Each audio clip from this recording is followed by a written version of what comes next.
course, Gary was founded in 1906, so we have many decades of the city growing, developing. So we see numerous parks created, we see schools created, and they were really developed on the race line. Gary's approach at the time, when there were challenges for integration of the schools and the parks, was to just build a separate park or school for the Black community. And so you see that the effort to not integrate, it was this sense to prove that separate could be equal, and hopefully that will temper down the push for integration.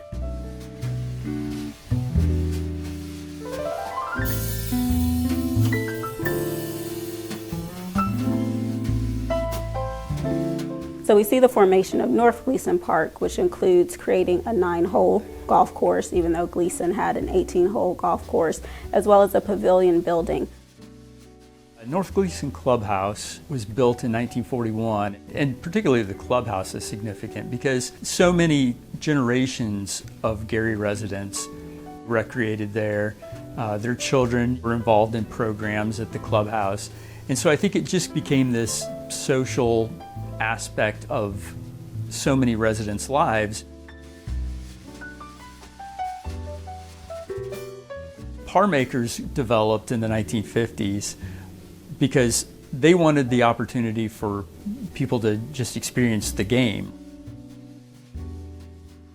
Even as segregation ended, it still was held in so many people's minds as their place to go to, just because generations had been there.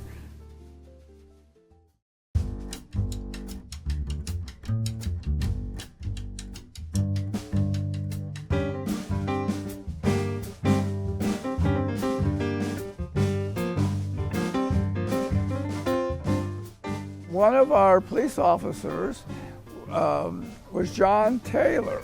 Just a long history in boxing. And he said, we could use that to train the youth. We turned the North Gleason Clubhouse into the Police Athletic Boxing Club.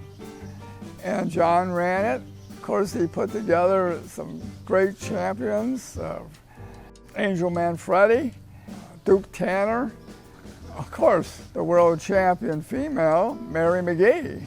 He would pick up the kids, train them, take them home. He was just great.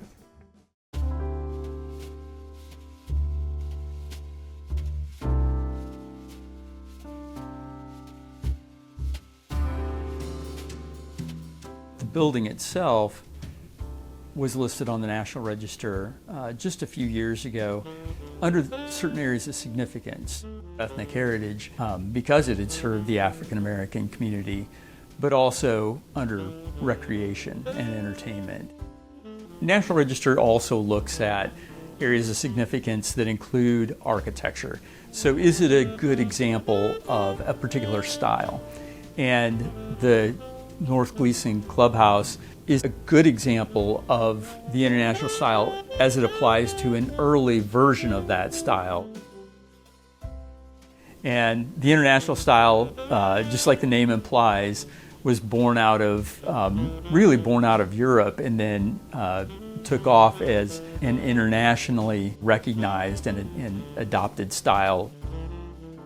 There isn't these wide expanses of glass walls or steel that you typically think of in the international style, but it just has the simple features of that style: flat roofs, punctuated walls with windows or bays of glass. And quite honestly, for the Calumet region, it's a very early example of that as well. Regardless of the intent of the building or how it came about or North Gleason, it's undeniable that it is a significant space for African Americans, and there's a lot of history, connection, appreciation, and fond memories associated with that place.